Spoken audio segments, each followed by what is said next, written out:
Udah. Apalagi teh?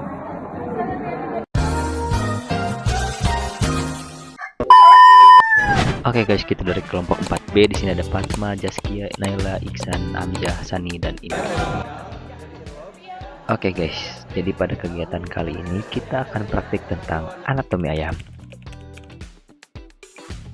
Sebelum lanjut, kita juga harus mengetahui apa itu anatomi. Anatomi adalah ilmu yang mempelajari struktur atau susunan tubuh makhluk hidup, termasuk bentuk, letak, dan hubungan antar bagian tubuh.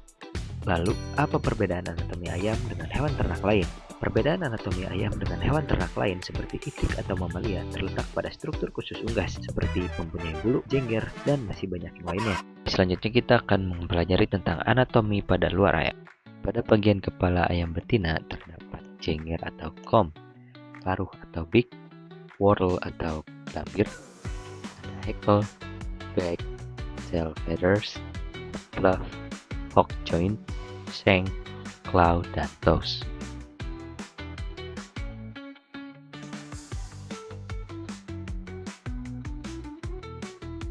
Lalu pada tulang pubis terdapat jarak 3 ruas jari. Hal ini menandakan bahwa ayam tersebut sedang berproduksi. Lalu pada ayam jantan terdapat comb, beak, whorl, hackle, cap, back, saddle, sicky feather, main tail, feathers, lesser sicky feathers, fluff, hock joint, shank, claw, pur, dan toes. Serta pada bagian sayap ada shoulder, wing front, dan wing bow.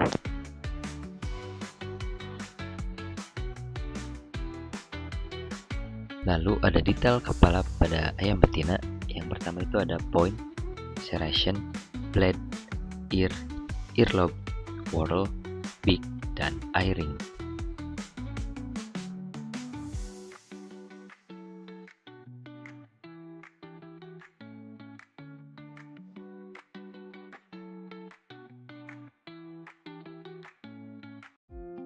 Lanjut pada proses penyembelihan ayam.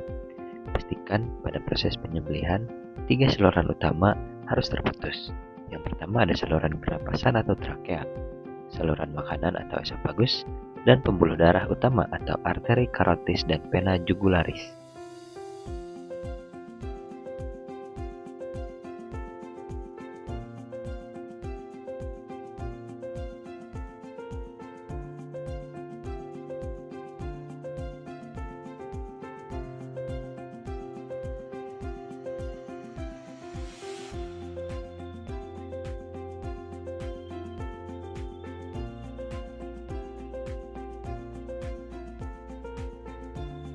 Lalu setelah itu ayam dibedah dengan hati-hati agar tidak merusak bagian-bagian organ dalam.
Anatomi pencernaan pada ayam.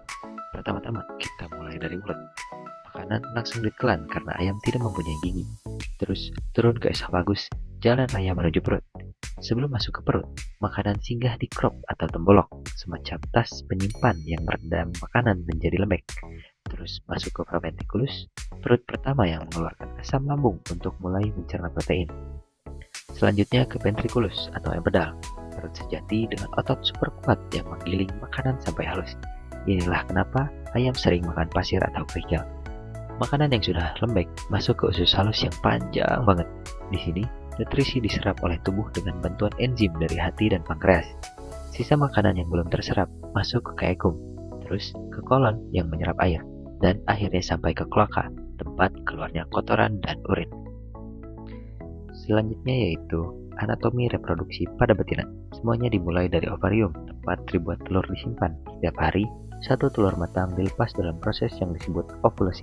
Telur yang baru dilepas langsung jatuh ke infundibulum atau corong. Di sini, jika ada sperma dari ayam jantan, pembuahan terjadi di tempat ini. Kemudian, lapisan albumen putih telur mulai ditambahkan. Prosesnya cepat, hanya 15 menit. Terus, telur bergerak ke magnum, bagian terbesar dari saluran reproduksi. Di sini, lebih banyak putih telur ditambahkan selama 3 jam. Selanjutnya, masuk ke ismus yang menambahkan sel membran atau lapisan kulit telur. Butuh 1,5 jam di sini. Yang paling lama adalah di uterus atau cell gland, tempat pembentukan cangkang telur yang keras. Proses ini memakan waktu hingga 18-19 jam. Mineral kalsium diendapkan untuk membuat cangkang yang kuat. Setelah cangkang selesai, telur masuk ke vagina sebagai saluran menuju kloaka, tempat keluarnya telur. Total waktu dari awal sampai akhir yaitu 24-26 jam. Makanya ayam betina bisa bertelur setiap hari.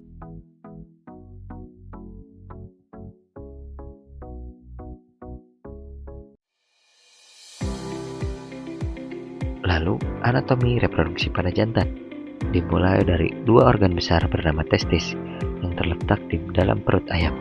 Testis ini bertugas menghasilkan jutaan sperma setiap harinya melalui proses spermatogenesis. Sperma yang baru diproduksi tidak langsung bisa digunakan. Pertama, sperma masuk ke epididymis, yaitu saluran berkelok yang berfungsi sebagai gudang sperma. Di sini, sperma disimpan dan dimatangkan supaya siap dipakai. Setelah matang, sperma bergerak melalui saluran panjang bernama vas deferens. Saluran ini seperti pipa yang membawa sperma dari epididymis menuju kloaka di bagian bawah. Sementara itu, ginjal juga bekerja menghasilkan urin yang mengalir lewat ureter menuju kloaka. Akhirnya, sperma sampai ke kloaka, ruang keluaran yang sama dengan sistem pencernaan dan ekskresi. Saat ayam jantan kawin, sperma dikeluarkan dari kloaka melalui saluran yang disebut palus. Uniknya, ayam jantan gak punya penis seperti mamalia, hanya punya bursa copulatrix kecil yang keluar dari kloaka saja.